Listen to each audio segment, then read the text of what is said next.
The Molin's going to look very similar to the Bresnahan, being that we're still elementary and we still consider our students to be little guys at the 4th and 5th grade level. So we're hoping to see our children's faces. We've all missed being with them.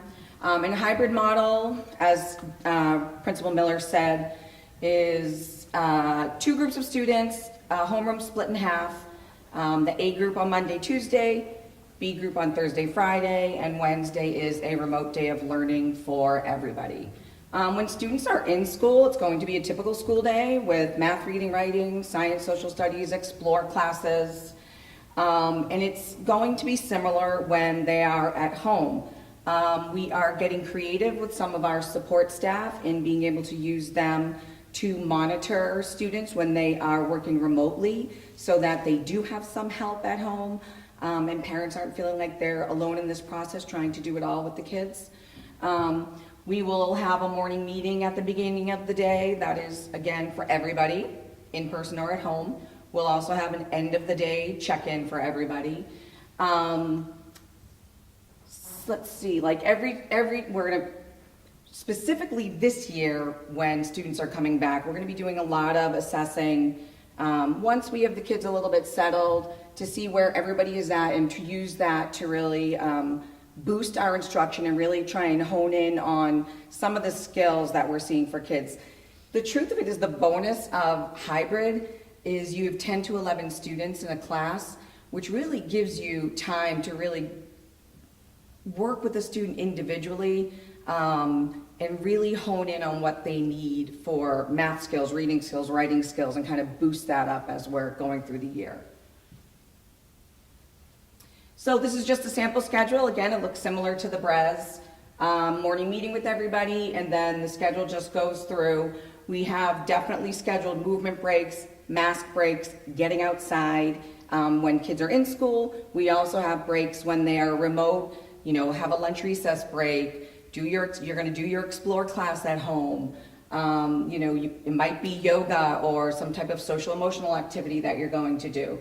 And again, I just want to repeat this again, is that we will have people available to help support the remote learning while that's happening at home.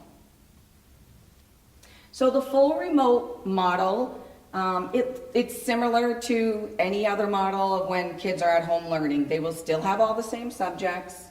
They will have movement breaks and snacks. They will have lunch recess.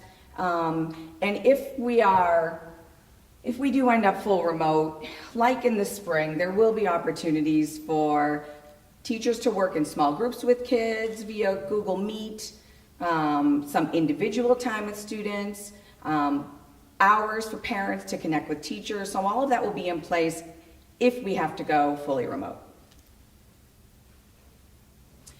This is, I think, I always think social emotional learning is super important, and it's even more important now. Children being out of school for the amount of time that they've been out of school, it doesn't really matter the age of the children that we are working with. We've had students that have felt isolated, disconnected. We know we're going to have students that feel anxious about coming back. School is going to look different. So we're taking all of that very seriously and taking all of that into consideration. We have some really talented people in our community that have worked with us to put some social emotional pieces in place. We also have a lot of staff in the Newburyport district that are trauma and learning certified and have also formed a committee and worked all summer long to put pieces in place for the new school year. So we will have supports in place for students returning, supports for staff.